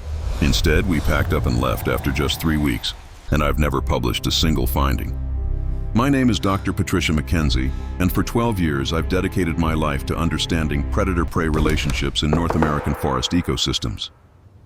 My field research has taken me across Canada and the northern United States, always focused on how apex predators adapt their hunting strategies to environmental shifts and human encroachment. But the project that ultimately ended my career in field research began in the spring of 2021. I had just secured funding from the Canadian Wildlife Service for an ambitious study of black bear populations in a particularly remote stretch of the Appalachian Mountains, bridging eastern Quebec and northern Maine. This area was a true wilderness, largely untouched and unstudied due to its daunting inaccessibility and the historical restrictions from extensive private land holdings. My team consisted of 3 bright graduate students from the University of New Brunswick and 2 seasoned field technicians, experts in tracking and monitoring large mammals. Our plan was to establish a network of remote monitoring stations across nearly 500 square kilometers of old-growth forest, using trail cameras, radio collars, and GPS devices to meticulously document bear behavior through the summer and early autumn. This forest was a pristine, ancient place, virtually untouched by logging or development, its dense canopy and rugged terrain unchanged for millennia. Historical records hinted at robust populations of black bears, white-tailed deer, and various smaller predators, but its remoteness meant no systematic scientific study had ever truly penetrated its secrets. Our base camp was set up at the southern edge of our study area, beside a small lake that offered both fresh water and a helicopter landing site for essential supply drops. The nearest road was over 40 kilometers away, across terrain utterly impassable by vehicles, leaving us entirely dependent on helicopter support for everything, from transportation to communication with the outside world. The first hint that something was profoundly unusual about our study area surfaced during our initial survey work in the second week of May. As we were busy establishing GPS coordinates for our monitoring stations, we began finding evidence of bear activity that simply didn't fit any documented behavioral patterns. We discovered what appeared to be deliberately constructed arrangements of stones and fallen logs in areas showing heavy bear traffic. These structures served no obvious practical purpose. They weren't for feeding, denning, or territorial marking. They were too complex, too systematic to be random environmental formations. They hinted at engineering principles that seemed utterly beyond the cognitive capabilities of black bears. Even more puzzling was the discovery of trees with bark systematically stripped away in patterns that screamed tool use rather than typical foraging. The stripping was far too precise, too organized for normal bear behavior, and these consistent patterns appeared across multiple locations, separated by miles. Whatever was making these marks was following deliberate design principles, implying planning and coordination. My graduate student, Michael Chen, a meticulous observer, documented over 200 examples of these anomalous markings within our first 10 days. Our photography and GPS mapping revealed they occurred at regular intervals along what seemed to be established travel routes through the forest. We initially theorized that the bears in this region had evolved unique behavioral adaptations, something never before observed in other populations.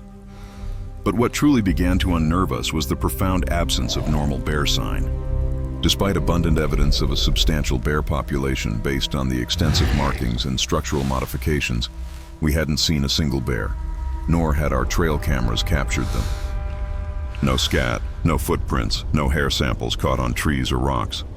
It was as if the bears here were deliberately avoiding any form of detection, yet simultaneously leaving behind clear evidence of their highly organized activities. The breakthrough, or perhaps the shattering of our understanding, arrived in the third week when our motion-activated cameras finally began recording footage that forced us to fundamentally question everything we thought we knew about bear behavior and intelligence. The initial recordings were captured at night by cameras positioned along what we had identified as primary travel corridors. The footage showed groups of black bears moving through the forest in single-file formation, following precise routes, maintaining consistent spacing between individuals. This level of organization was utterly unprecedented in bear research, suggesting social coordination capabilities that directly contradicted decades of established behavioral studies. Even more disturbing were the subsequent recordings, which depicted bears engaged in what could only be described as deliberate construction activities, using rocks, fallen logs, and those intricately stripped bark materials. Groups of bears were systematically building structures that served no identifiable biological purpose. The construction process was coordinated and methodical, with individual bears seemingly assigned specific roles in completing complex projects that often required multiple nights to finish. These structures themselves defied any explanation within the context of normal animal behavior. They were geometric rather than organic, incorporating architectural principles that demanded spatial reasoning and planning capabilities far beyond anything previously documented in bear populations. Some appeared to be communication devices designed to channel sound in specific directions across long distances. Others seemed crafted to create specific visual effects when viewed from particular angles. But the most unsettling realization of all was that these entities, whatever they were acutely aware of our presence. They were deliberately modifying their behavior to avoid direct contact with our research team. Our trail cameras captured footage of bears systematically dismantling and relocating our monitoring equipment, always at night, always with careful precision that left the devices undamaged, but repositioned to record empty forest rather than their own activities. These bears weren't just avoiding our cameras. They were studying our research methods and adapting their behavior to render our scientific observations utterly ineffective. The incident that ultimately ended our research occurred during our final week at the study site. Michael Chen, ever the dedicated scientist, had volunteered for overnight observation duty at one of our remote monitoring stations. He hoped to document bear activity through direct observation, rather than relying on automated cameras that had proven so easily circumvented. His monitoring station was strategically placed on a rocky outcropping, offering clear sight lines across a valley where we'd observed the most extensive structural modifications. Michael was equipped with night vision, radio communication, and enough emergency supplies for 48 hours of independent observation. His final radio transmission came at 2:17 a.m. on a Tuesday morning. His voice, though hushed, carried an unmistakable tremor of absolute terror. "Dr. Mackenzie, you need to see this. They are not bears. Repeat, they are not bears. They are something else entirely, and they know I am watching them." When we lost contact with Michael, Standard protocol dictated we immediately notify our helicopter support for an extraction. But our radio equipment malfunctioned simultaneously with his disappearance, leaving us effectively stranded at base camp, no way to call for help, and no clear understanding of what had just happened to our colleague. I quickly organized a search team to reach Michael's observation post, following the marked trails we'd established during our initial survey work. The hike took most of the day through incredibly difficult terrain, and we didn't reach the monitoring station until late afternoon. What we found there challenged every assumption I had ever held about wildlife behavior and the very nature of intelligence in non-human species. Michael's observation post had been systematically dismantled and meticulously reconstructed in a configuration that served no apparent practical purpose. His equipment had been carefully arranged in geometric patterns around the site, undamaged, but positioned according to design principles that suggested an artistic or symbolic intent rather than random disturbance.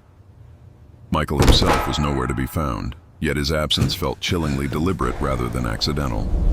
His personal belongings had been sorted and arranged according to size, color, and material composition. His research notes had been removed from his backpack and spread across the ground in patterns that eerily resembled the structural modifications we had been documenting throughout our study.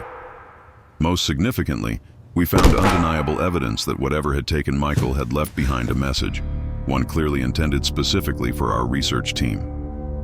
Using stones arranged in precise geometric patterns, someone or something had created symbols that incorporated elements of our GPS mapping system, our camera placement strategies, and our data collection protocols. The message was unmistakable. It was a demonstration that our research methods had been observed, understood, and rendered utterly ineffective by entities with intelligence capabilities that far exceeded our own. The final, most terrifying element of this message was a detailed reproduction of our helicopter landing schedule. Created using materials from Michael's equipment and positioned to be perfectly visible from the air. Really shouldn't pick Whatever up had strangers taken on a night Michael like knew this. exactly when You our never know who you extraction might was let in. scheduled, and they wanted us to understand that our departure was being monitored, anticipated, and permitted. We abandoned our research immediately. I triggered the emergency Got one in helicopter 20 miles communication out. beacon without a second thought. When the pilot arrived to collect us, we offered no explanation for our early departure or for Michael's disappearance. The official report classified him as missing, a tragic wilderness accident, and no additional search operations were authorized due to the extreme remoteness of the study area. I have never returned to field research since, nor have I ever published any of the findings from our aborted study. You shouldn't have The stopped. footage and documentation He we doesn't like it when I get collected remain rides. sealed in my personal files, and I have no Get back intention here! of sharing Don't them let with the her escape! scientific community. Some discoveries challenge fundamental assumptions about the nature of intelligence and consciousness in ways that the academic Really shouldn't world pick is up simply not strangers on a prepared night to like accept. this. You never know who you Michael might let Chen in. was never found, and his disappearance remains officially unexplained, but I know what happened to him. Just as I know why our research was terminated by entities that demonstrated capabilities far beyond what we consider possible in non-human species. The structures we documented in that remote forest were not created by bears. They were constructed by something that uses bear forms as camouflage, while engaging in activities that serve purposes we cannot comprehend. Our research was ended not by equipment failure or logistical challenges, but by the direct, chilling intervention of intelligences that refuse to allow their activities to be documented or understood by human science. I continue to work as a wildlife biologist, but exclusively in laboratory settings, and only with species whose behavior conforms to established scientific principles. I have learned a profound, terrifying lesson. Some aspects of the natural world are protected by forces that will not tolerate investigation, and some forms of intelligence are simply too alien for human understanding. The mountains keep their secrets, and some of those secrets are truly better left undiscovered by curious scientists who, like I once did, mistake their education for wisdom and their technology for understanding. Michael learned that lesson too late. I was fortunate enough to escape before the same chilling truth was taught to our entire research team. The experience left an indelible mark, not just on my career, but on my very perception of reality. It's a constant, quiet hum beneath my waking thoughts, a reminder that the world holds mysteries far grander and more formidable than we are ever prepared to face. It taught me humility, and an enduring, deep-seated respect for the boundaries we, as humans, are simply not meant to cross. The wilderness, I now understand, is not just a place of wonder, but of unfathomable, ancient powers that operate on their own terms. Our family has called these mountains home for 5 generations, and for all that time there was one rule we never ever broke. Until last winter. I had no choice, you see. My name is Tommy Bradford, and I am the last of my bloodline still living here, in the Appalachian Mountains of Southwest Virginia. These hills have been our roots since 1847, when my great-great-grandfather, Jeremiah, first cleared land in what we now call Devil's Backbone Hollow. 5 generations of us have lived, worked, and eventually died within a 20-mile radius of that original homestead. And through all that time, we've all come to know the same chilling truth. There are just some places in these mountains where decent folk simply do not go. Every mountain family has its own rules, warnings whispered down through generations about areas to avoid, and times when it's just plain smart to stay indoors. Most outsiders, they just shrug these off as superstition or quaint folklore, relics of old-world beliefs that have no place in modern America. But families like mine, we know better. We understand that some traditions aren't just quaint. They exist for reasons that become horrifyingly clear only when you're foolish enough to ignore them. The Bradford family rule was straightforward, and it was absolute. Never, under any circumstances, enter Bone Valley after dark. And never ever enter Bone Valley alone, no matter the time of day. This stricture had been upheld without a single exception since Jeremiah's time. The consequences of violating it had been demonstrated often enough that no Bradford ever dared question its necessity.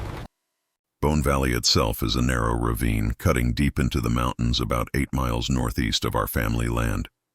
From above, it looks harmless enough, just a natural drainage between 2 ridges, heavily forested and tough to reach. But the valley floor, that's where things get truly unsettling. It holds features that set it apart from anything else in our entire region. The valley earns its name from the massive, sprawling accumulation of animal bones that litter its floor.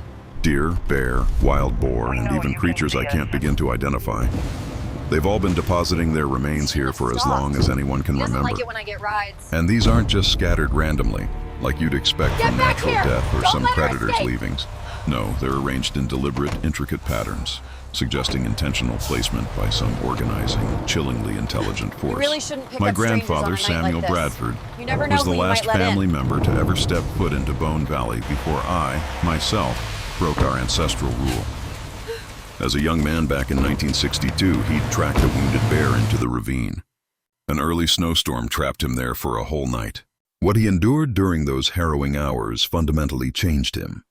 It transformed a confident, self-reliant mountain man into someone who thereafter refused to discuss certain topics, and who never, ever hunted alone again.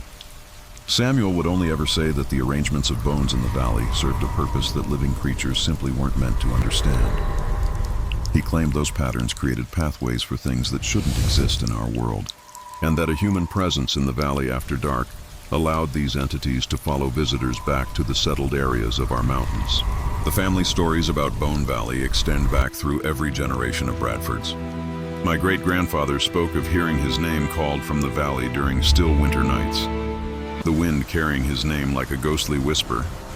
My father remembered livestock mysteriously disappearing whenever anyone even approached the valley entrance, as if mere proximity triggered a predatory behavior in things that normally avoided domestic animals.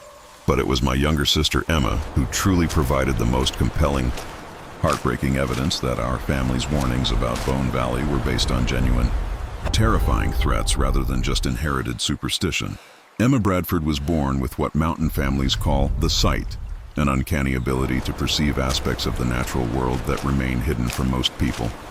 She could predict weather changes days in advance, find lost livestock by following traces no one else could see, and sense the presence of dangerous wildlife long before any conventional tracking methods would even hint at them. When Emma was just 12, she started having dreams about Bone Valley. They were too detailed, too specific to be mere products of a child's imagination. She described the exact arrangement of bones on the valley floor, the peculiar quality of light that filtered through the dense canopy, and that pervasive sensation of being watched by entities that always remained just beyond the edge of her visibility. Most disturbing of all were her claims that something in the valley was calling to her, promising to share knowledge about the natural world that would expand her abilities far beyond their current limitations.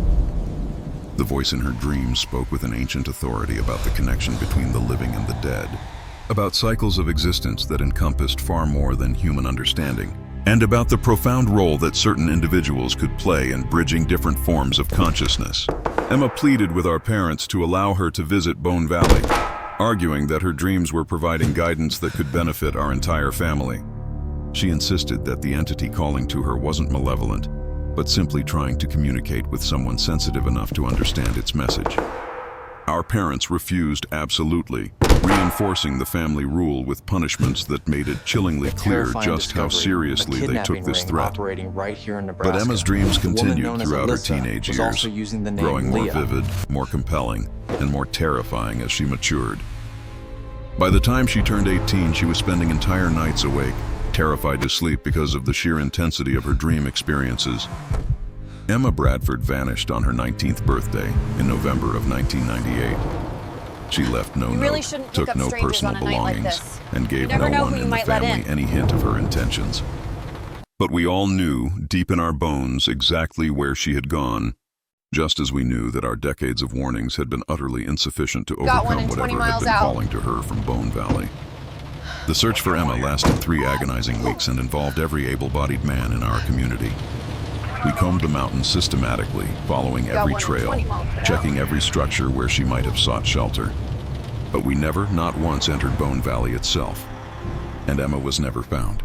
For 25 long years, I honored that family rule, the one that had tragically failed to protect my own sister. Shouldn't have stopped. I avoided He doesn't like it Bone when I Valley get rides. completely, rerouted hiking trails that led too close Get to the back ravine here! entrance, Don't let her and escape! taught my own children to respect the boundaries established by 5 generations of Bradford experience. But last winter, circumstances forced You my really hand. shouldn't pick up I strangers had to on a make night an like impossible this. choice. You never know who you might Uphold a let in. family tradition, or respond to a crisis that threatened someone I could never abandon. My 8-year-old grandson, Jacob, was staying with me for the weekend while his parents attended a wedding in Richmond. Jacob is Emma's nephew, and he too has inherited some measure of her sensitivity to the hidden aspects of the natural world. He frequently knows things he simply shouldn't know and demonstrates an awareness of environmental changes that far exceeds normal childhood intuition. On a Saturday afternoon, Jacob suddenly announced that he needed to go to Bone Valley to help someone who was trapped and calling for assistance. His certainty was absolute, unwavering, and his description of the situation was far too detailed to dismiss as mere childhood imagination. According to Jacob, a hiker had fallen into the ravine and was injured too severely to climb out without help.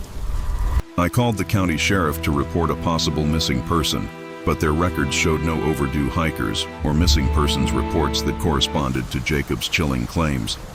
When I tried to convince Jacob that he'd misunderstood whatever he had sensed, he became increasingly agitated, insistent that the person in Bone Valley would die if we didn't respond immediately. The decision to enter Bone Valley was, without a doubt, the most difficult choice I have ever made. Every instinct, every fiber of my being, and 5 generations of family wisdom screamed against violating the fundamental rule that had protected the Bradfords for over 150 years. But Jacob's distress was genuine, his small face etched with terror, and his uncanny abilities had proven reliably accurate in previous situations where conventional methods had utterly failed. I loaded my truck with rope, first aid supplies, and emergency equipment. Then, with a heavy heart and a knot of dread in my stomach, I drove Jacob to the valley entrance as the sun was setting on a cold December evening.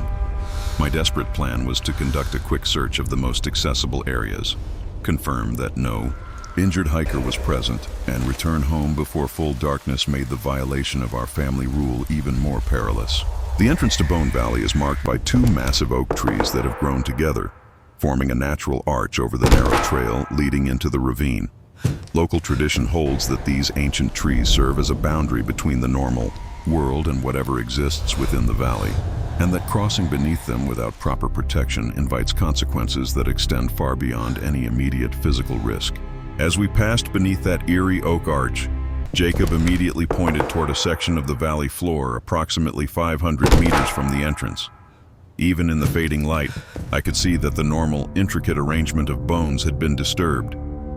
There was what appeared to be a depression or collapsed area, exactly where someone might have fallen. We found the hiker precisely where Jacob had predicted, a middle-aged man from North Carolina, clad in dangerously inadequate clothing for the harsh winter conditions. Right here in Nebraska. He had apparently The woman fallen known from as the ridge Alyssa above, was also using suffering the a broken name leg Leah. that prevented him from climbing back to safety. He'd been trapped in the valley for nearly 2 agonizing days, surviving on minimal supplies and growing increasingly hypothermic as temperatures plummeted below freezing. The rescue operation itself required nearly 3 harrowing hours, complicated by the really man's shouldn't pick up injuries and the strangers on a sheer night like difficulty this. of transporting You never know him who through you might let terrain in. that seemed actively designed to prevent easy passage. By the time we finally managed to get him stabilized and evacuated to the valley entrance, full darkness had utterly Got one in enveloped 20 the miles mountains. out. We had clearly, unequivocally violated every single aspect of the Bradford family rule. But it was during that terrifying rescue that I truly began to understand why my family Got had one in 20 maintained their miles dire out. warnings about Bone Valley for 5 generations. The arrangements of bones that covered the valley floor weren't just random accumulations of animal remains. They formed complex, unsettling geometric patterns that created disorienting optical illusions He doesn't like and it when I warped get spatial rides. perception in ways that made navigation an Get agonizing back struggle. here! Don't let her escape! More disturbing still was the chilling realization that these patterns were constantly changing. Individual bones subtly shifting from one position really to shouldn't pick another up according strangers to on a night like principles this. that defied You all never know who you normal might let in. understanding. As we worked tirelessly to extract the injured hiker, I became acutely aware that we were being observed, watched by entities that remained just beyond the edge of my vision, a pervasive, suffocating sensation. Several times, I caught fleeting glimpses of movement in my peripheral vision, shapes that vanished the instant I turned to look directly. Most unsettling of all was the chilling discovery that the hiker himself wasn't entirely human. His injuries were real, yes, and his hypothermia was genuine, but there were aspects of his physical condition that utterly violated biological norms. His body temperature was far below what should have been survivable. Yet he remained conscious, even responsive, his gaze unnervingly lucid. His broken leg showed evidence of healing that should have required weeks, not mere days. And most significantly, his eyes. They reflected light in the oppressive darkness like those of a nocturnal predator. When we finally reached the valley entrance with our rescued hiker, he merely thanked us for our assistance.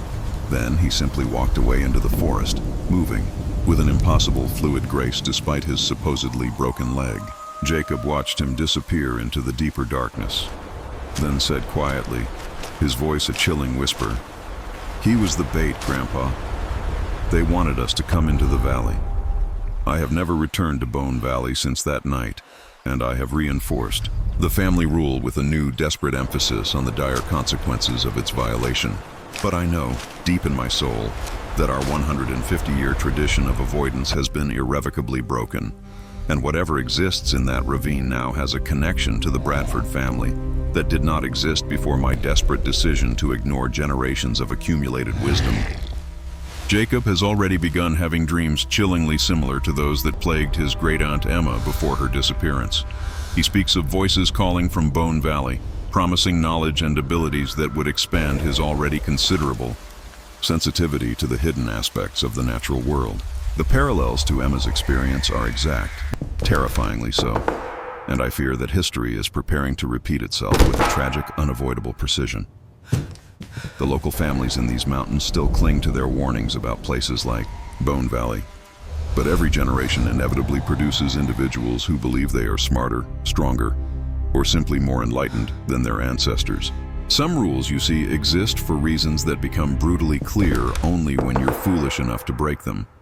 And some family traditions, ancient and unyielding, truly protect against threats that only reveal their horrifying true nature when that protection is carelessly removed.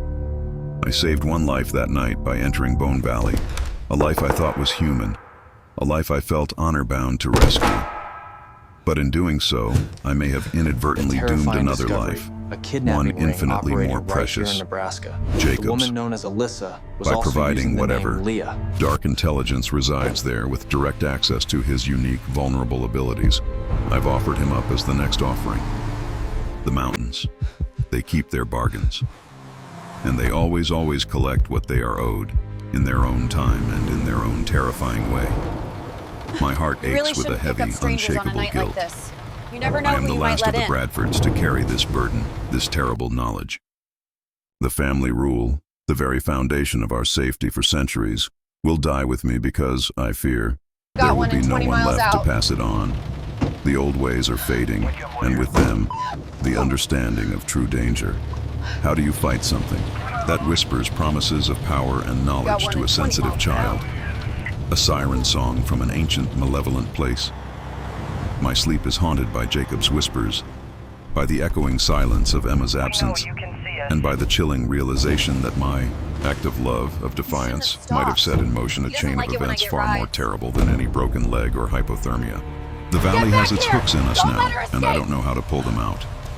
All I can do is watch and wait, a prisoner of my own desperate choice, as the mountains slowly, inevitably You collect really their shouldn't due. pick up strangers on a night